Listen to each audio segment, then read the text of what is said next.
সকাল 6টা থেকে সকাল থেকে আমরা মনে করেন রাতে 12টা লোক থেকে এরপর আমরা 4টে ছুটি করে দিয়ে ফেলে আমাকে ভাড়া দেওয়ার জন্য তাদের খাওয়া দাওয়া সব কিছু শূন্য। এমন আমাদের তো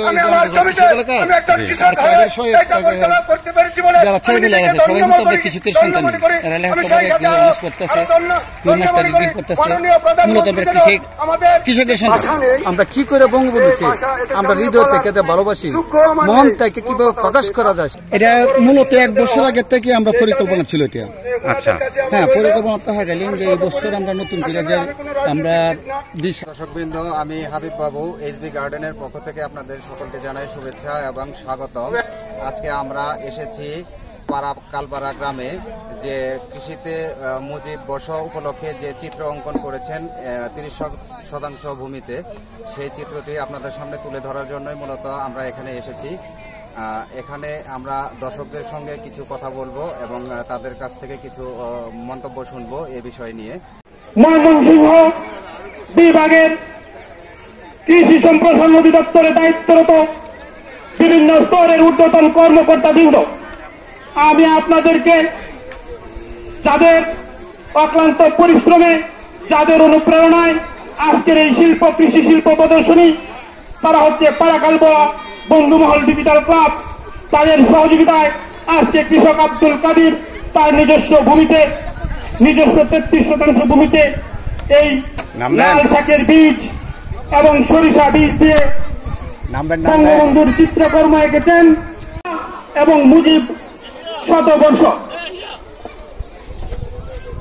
মাননীয় সম্মানিত পরিদর্শনকারী অতিথিবৃন্দদেরকে আমি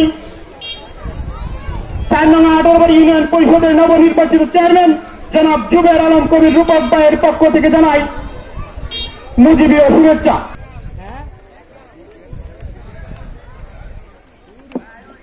আমাদের মাঝে উপস্থিত হয়েছেন বঙ্গবন্ধু পাগল এই অতিরিক্ত পুলিশ সুপার ময়মনসিংহের জয়িতা শিল্পী, নিজস্ব 33% ভূমিতে বঙ্গবন্ধুর প্রতিকৃতি অঙ্কন করেছেন। আমরা সেই পাড়াকালপাড়া বন্ধুমহল ডিজিটাল ক্লাব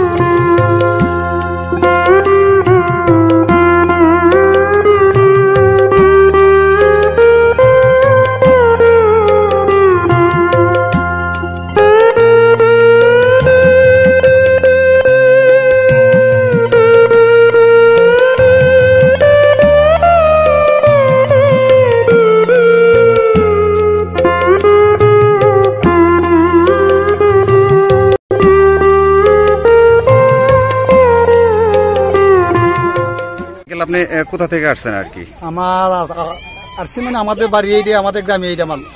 আচ্ছা আচ্ছা, জি, আমি একজন কৃষক। আমি আবার আমার নাম মোহাম্মদ সিরাজুল ইসলাম। আচ্ছা, আমি এই গ্রামের এই ওয়ার্ডের সাংগঠনিক সম্পাদক। আমার নাম মোহাম্মদ সিরাজুল ইসলাম। আচ্ছা আচ্ছা, এখানে মানে কি পরিমাণ লোকজন আসতেছে প্রতিদিন? প্রায় আজকে 10 দিন যাব উচ্চ মহল থেকে কর্মকর্তা থেকে প্রতিদিন 200-5,000 10,000 লোক সমাগম হয় সকাল থেকে ভোর 7টা থেকে রাত্রি 8টা পর্যন্ত। মানে এই উদ্যোগটা কিভাবে আর কি ওনার মাথায় আসলো? এই উদ্যোগটা মূলত হলো আজকে এই উদ্যোগটা কত আমরা 3 বছর যাবৎ এই যে আব্দুল কাদের, সে আমার আপন চাচা। আচ্ছা আচ্ছা, 3 বছর যাবৎ চলছে। গত বছর ছিল নকশিকাতা। এই বছর থেকে আমরা পরিকল্পনা করছি বঙ্গবন্ধুকে আমরা, যেহেতু আমরা এই যে আমাদের ফ্যামিলি মূলত আওয়ামী পরিবারের লোক, আমরা কি করে বঙ্গবন্ধুকে আমরা হৃদয় থেকে ভালোবাসি, মন থেকে কিভাবে প্রকাশ করা যায়, সেই জন্য আমরা গত বছর থেকে চিন্তা নিলাম। চিন্তা করতে করতে কি করে অত সুন্দর করা যায়, করতে করতে এভাবে আমরা এই বঙ্গবন্ধু ছবি আঁকলাম। জাতীয় সৌজন্য, জাতীয় নৌকা, জাতীয় শাপলা এবং 90 বছর উপলক্ষে। এটা মূলত 1 বছর আগে থেকে আমরা পরিকল্পনা ছিল এটা। আচ্ছা, হ্যাঁ, পরিকল্পনা দেখা গেল যে এই বছর আমরা নতুন করে আমরা বীজ আইলে সরকারিভাবে বীজ আইলে আমরা এভাবে করবো। 5-7 দিন লাগাতে আমরা মাঠে আঁকা কিভাবে সুন্দর হবে এটা মূলত আমরা পাড়াকলপাড়া গ্রামের সবাই এবং দুইটা কাউন্সিল সদস্যরা নিয়ে করতে করতে মাটির মধ্যে আঁকাআঁকি করতে করতে লাস্ট ফিনিশিং এবং অন্য মাধ্যমেও সাহায্য নিচ্ছি কিভাবে করা যায়। লাস্ট পর্যন্ত আমরা এইভাবে আকৃতিগুলো করলাম। এই জন্য আমাদের সব থেকে বড় ভালো লাগতেছে আমাদের যে দেয়া এই জিনিসটা বঙ্গবন্ধু ছবিটা যে আমরা খেতে কামারে আঁকলাম সরিষা লাল শাক দিয়ে এবং সরিষা দিয়ে আঁকলাম। এই জিনিসটাতে সারা ওয়ার্ল্ড বিশ্বে যে দেখে আমাদের যে শুভেচ্ছা আমরা সব থেকে গর্বিত এবং আনন্দিত। আমরা কি দিয়ে মুখে প্রকাশ করবো তা আমরা ভাষা নেই। বিষয়টা যে দেখলাম আমার কাছে অত্যন্ত ভালো লাগছে। আমি চাই যে ব্যক্তি এই কাজটা করছে আর কি আমি সাফল্য কামনা করি। ভবিষ্যতে যাতে আজকের যে সফলতা তার সফলতার চেয়ে ভবিষ্যতে যাতে আর একটু বেশি ভালো করতে পারে সেই সফলতা আমি ব্যক্তিগতভাবে ওটার কামনা করি। আমার কাছে খুব সুন্দর লাগছে, খুব ভালো লাগছে আর কি। অত্যন্ত চমৎকার একটা প্রদর্শনী সেটা ওনার নিজস্ব কাজটা করছে আর কি। ভালো লাগছে, আমি অত্যন্ত অভিভূত হইলাম। এই ডিসেম্বর মাসে আমরা পুরাটাই রাখবো। এই যে রাখতে গিয়ে আমরা কি পরিকল্পনা পান সকাল থেকে সকাল 6টা থেকে আমরা মনে করি রাইতে 12টা লোক থেকে এরপর আমরা 4টে ছুটি করে দিয়ে আমাদের হারা দেওয়ার জন্য তাদের খাওয়া দাওয়া সব কিছু বিচ্ছিন্ন। এমন আমাদের তো যারা ছেলে মেয়ে আছে সবাই কিন্তু আমরা কৃষকের সন্তান, এরা লেখাপড়া করতেছে। কৃষি ডিপার্টমেন্টে চাকরি করি মানে আমি যেহেতু কৃষক, সব আমাদের কৃষক। এই কৃষকের জমিতে এবং এখানে একটা প্রদর্শনী প্লট ছিল, এখানে করছে। যা হোক, এখানে যে উপসহকারী আমিনুল সে শারীরিকভাবে অসুস্থ, আপনারা হয়তো অনেকেই চিনেন, সে কিন্তু প্রতিবন্ধী আর কি। যা হোক, এই কাজটা করছে, তাকেও ধন্যবাদ জানাই। এবং এখানে যারা আপনাদের ক্লাবের যারা আছেন, যারা আব্দুল কাদেরকে সহযোগিতা করছেন, তাদেরকেও ধন্যবাদ জানাই। এই একটা মানে সুচিন্তিত যে চিন্তা ভাবনা মাথা থেকে আসছে এই জিনিসটা, এবং এটা আমার মনে হচ্ছে যে শুধুমাত্র আমি মনে করি এটা আমার এখন কিন্তু আর ছোট্ট বাংলাদেশে না। আচ্ছা, আপনি কোথা থেকে আসছেন আর কি, আর কিভাবে খবর পাইছেন? হ্যাঁ, আমি টিভিতে আজকে 2টায় দেখেছি, আবার গতকালকে দেখে গেছি।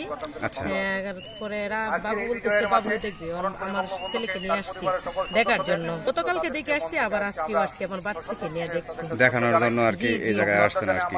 তাতে আপনার কেমন লাগলো আর কি এই জিনিসটা দেখে আর কি? খুব ভালো লাগছে, মানে অনেক সুন্দর হয়েছে, গাছটি বড় বড় হইতেছে, আরো ভালো লাগছে। কিভাবে জানছো যে এই জায়গায় এত সুন্দর জিনিস করছে আর কি? আমাদের বন্ধু বান্ধব শুনছি, বন্ধু বান্ধবের কাছে শুনছো? তোমাদের মানে কোথায় থাকো আর কি, তোমাদের গ্রাম বা? আমাদের বাড়ি পাশে গ্রাম বিষ্ণুপুর। আজকে কি প্রথম আসছো তোমরা এখানে দেখতে?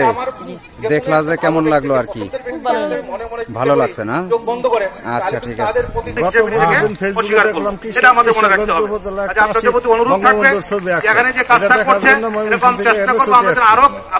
আমি ঢাকা থেকে আসছি, আমরা সবাই চাই বঙ্গবন্ধুর ছবি আজকে আব্দুল কাদেরকে কেউ বলে নাই যে তুমি লাল শাক দিয়া ওটা দেখার জন্য। আপনার কাছে এই জিনিসটা কেমন লাগলো আর কি? অনেক সুন্দর লাগছে। না সুন্দর না লাগলে কি ঢাকা থেকে আসছি।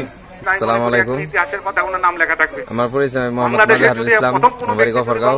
আমি সেখানে কৃষি অফিসে চাকরি করি। এটা দেখাতে কি হয়তো ভবিষ্যতে আরো আসবে, কিন্তু প্রথম ব্যক্তি কিন্তু সে আব্দুল কাদেরের নামটা কিন্তু সরিষা দিয়ে যে ওনা যে করছে এটা আমরা প্রদর্শনী দিছি। সবাই ভালো থাকেন। আমি আবারও সরিষা দিয়ে যে বঙ্গবন্ধু আপনাদের কাছে দোয়া চাই, আজকে 7 বছরের শক্তি নিয়ে কাজ করি। আপনাদের আমাদের উপরে যে অর্পিত দায়িত্ব যেন আমরা ঠিকমতো পালন করতে পারি। এখানে যিনি আসছেন যেহেতু এটা সবাই দেখছে খুব ভালো, সুন্দর একটা জিনিস করছে, এটা দেখতে রাখতে হয়। আমি চাই কৃষি বিষয়ে যে সমস্ত সুযোগ সুবিধা থাকবে আমরা ইনশাল্লাহ স্যারের মুখ থেকে শুনবো।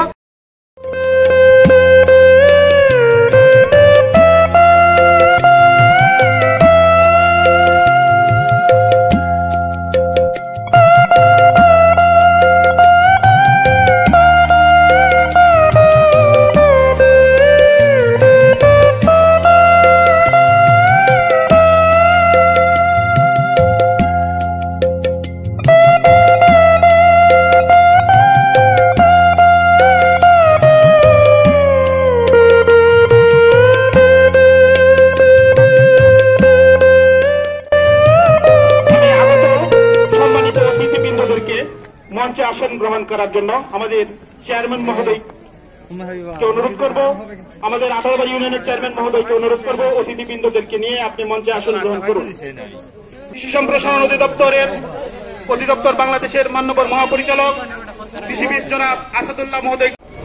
আমি খুবই গর্বিত, আনন্দিত যে আমাকে আপনারা অভ্যর্থনা জানিয়েছেন আমার সহযোগী। সত্যি এর জন্য এর দাবিদার আমাদের আজকে এই যার জন্য এই গ্রামে কিন্তু এত গাড়ি আমার মনে হয় আগে আসেনি, আসছে এই যে ম্যাজিক তৈরি করেছে সেই ম্যাজিক রূপকার আমাদের কৃষক ভাই আব্দুল কাদের। ওনার মনের ভিতর থেকে উনি বললেন যে ভিতর থেকে কুষ্টিয়াতে বঙ্গবন্ধু ভাস্কর্য ভেঙে ফেলছে, এটা তো ভাঙ্গার কিছু নয়, ভাঙতে পারবে না, কয়টা ভাঙছে। মনের ভিতর থেকে যে তার আকুতি সেটা প্রকাশ করেছেন। আপনারা আমার কাছে বলেছেন এবং বিশেষ করে আমাদের কৃষক ভাই যেটা বলেছে একটি হারভেস্টারের কথা, ধান কাটার যন্ত্র এবং সেই সাথে জমি চাষের একটি যন্ত্রের কথা বলেছেন। আর আমাদের চেয়ারম্যান সাহেব বলেছে একটি বঙ্গবন্ধু পুরস্কার, যে একটা আমাদের পুরস্কার আছে। আমি কিন্তু গত পরশুদিন বৃহস্পতিবারে আমি কৃষি বিষয়ের সাথে কথা বলেছি। আপনারা এখানে আসার আগে কৃষি বিষয়কে আমি বলেছি যে তুমি অতি দ্রুত তার নাম ইউনো সাহেবের সাথে মিটিং করে দরখাস্ত স্বাক্ষর সহ আমাদের কাছে পাঠান, তাকে আমরা বঙ্গবন্ধু পুরস্কার দেওয়ার জন্য যত কিছু করা সেটা আমরা করছি। আমাদের প্রচেষ্টা আছে, ইনশাল্লাহ আশা করি ভবিষ্যতের কথা তো বলা যায় না, আল্লাহ গ্রহণ করে তাহলে ইনশাল্লাহ এটা হবে আশা করছি। এবং একইভাবে আমি এটি সাহেবকে বলেছি যে এটা দ্রুত পাঠানো। আরেকটি বিষয় আমি দাবির কথা বলে শেষ করি যে হারভেস্টার চেয়েছেন। আমরা আমাদের এই কৃষি সম্প্রসারণ অধিদপ্তর থেকে আমরা বেশ কিছু হারভেস্টার মানে ধান কাটার যন্ত্র, ধান লাগানোর যন্ত্র, ধান মাড়াইয়ের যন্ত্র, এগুলি আমরা অনেক সরবরাহ করি সারা বাংলাদেশে। এগুলি কিছু নীতিমালা আছে, সেই নীতিমালা হলো এবং ধান কাটার একটি যন্ত্রের দাম হলো যদি 30 লক্ষ টাকা হয় সেটা আমরা 15 লক্ষ টাকা দিই, একেবারে ফ্রি দিব না। ফ্রি দেওয়ার নাই, ফ্রি দিলে সেখানে মারামারি লাগবে। 30 লাখ টাকা একটা যন্ত্র পাওয়ার জন্য যদি ফ্রি দেওয়া হয় তাহলে দেখবেন সেখানে কয়েকদিন কোনাকুনি হয়ে যাবে, নাম কার তালিকা আগে দিব কার নাম আগে দিব। সেই জন্য আমরা যেটা দিচ্ছি হাওড় এলাকায়, যেমন যদি নেত্রকোনার যে হাওড়া, খালিয়াজুড়ি, মদন এইসব জায়গায় হয় সেখানে যে 70 ভাগ ফ্রি। এটা সত্য প্রমাণিত করেছেন আপনারা, যার ফলে আজকে সবজি উৎপাদন আমরা বিশ্বের মধ্যে তৃতীয়, সবজি উৎপাদন আমরা বিশ্বের মধ্যে তৃতীয়, আমরা আজকে ধান উৎপাদনে তৃতীয়। এরকম প্রত্যেকটা ফসল উৎপাদনে আমাদের যে অব্যাহত এই সাফল্য, এই সাফল্যের পিছনে যেমন আপনারা আছেন।